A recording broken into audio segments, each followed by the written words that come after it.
More than half of all Americans say they struggle with sleep.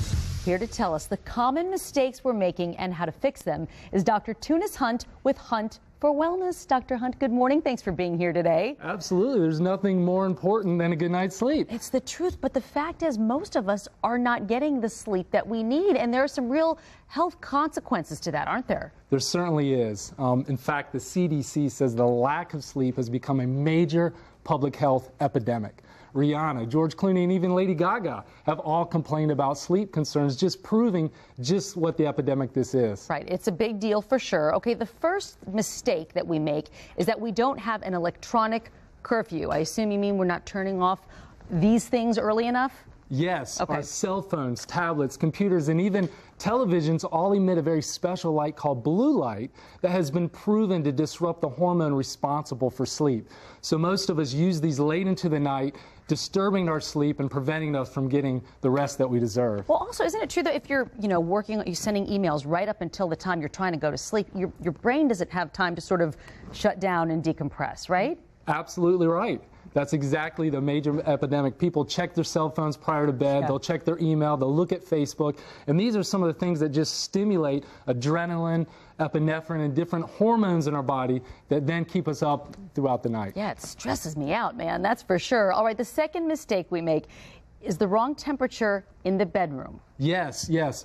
This is a real big mistake. What research shows is that the ideal temperature is between 62 and 68 degrees Fahrenheit. In other words, it needs to be cold in our bedroom.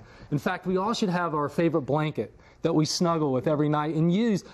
Unfortunately, what most people do is they keep the temperature too warm, and then they struggle throughout the night trying to get to sleep and certainly stay asleep. Okay, so keep it chillier in the bedroom. The third mistake is that we don't have a set sleep cycle. Do you mean we're not going to bed at the same time every night? Is that what it is? That's correct. Okay. We should have a bedtime, a set bedtime and a set awake time. We should stick to this every single night. See, we rest and restore with sleep. And the ideal time to do that is between 10 p.m. and 6 a.m.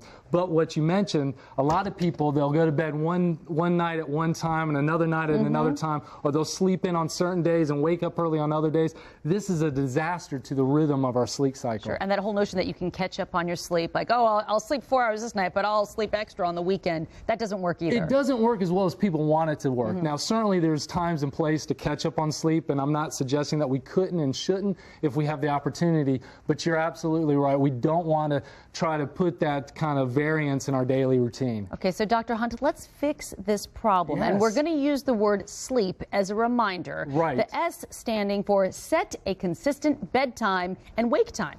Yes, like I just mentioned, you want to kind of find that time that's good for you to go to sleep. Everyone's a little bit different, but like I mentioned, the ideal time is between 10 p.m. and 6 a.m. So sticking to those time frames is ideal, and you want to do it every night, even a Friday night, even a Saturday night. I know that's not popular to say or think, but that's really what we should be doing. Okay, I know that's tough to do, but you'll benefit. You'll be glad you did. Yes. The L is for the light. Turn off the light. Turn off the blue light, as you say. Yes, our blue light emitting devices. Really 1 hour prior to bedtime is when we should be turning that off. So if our bedtime is 10 p.m., around 9 p.m., we do want to start turning those things down, powering those devices off.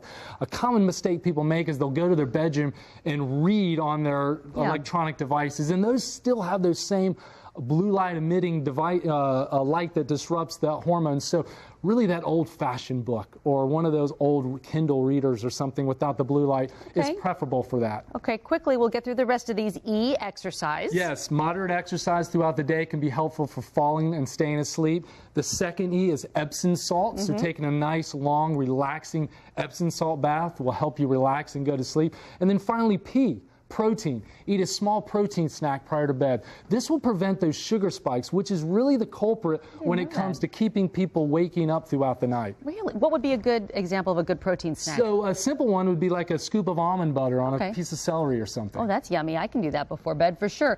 You wrote up something called the Adrenal Code. It includes helpful tips about sleep and how hormones can play a role, and you can download it for free if you go to theadrenalcode.com. Theadrenalcode.com. Go to that website, download that for free. It'll help you learn a whole lot about sleep. Also, Dr. Hunt, you host free dinner talks. We do. We find that that's really a great way of educating people on natural ways of approaching their health. So we invite people to check out our website, look for upcoming dates and times. We would love to visit and have anyone that wants to come out, come out. I know you're helping a lot of people here in Charlotte. To register for the free dinner talk, visit freedinnertalk.com. You can also call Hunt for Wellness at 704-588-1792. Again, 704-588-1792, or go to freedinnertalk.com to register. It's a free dinner. What do you have to lose? Absolutely nothing. Thank you so much, Dr. Hunt. My pleasure. Good to see you. All right.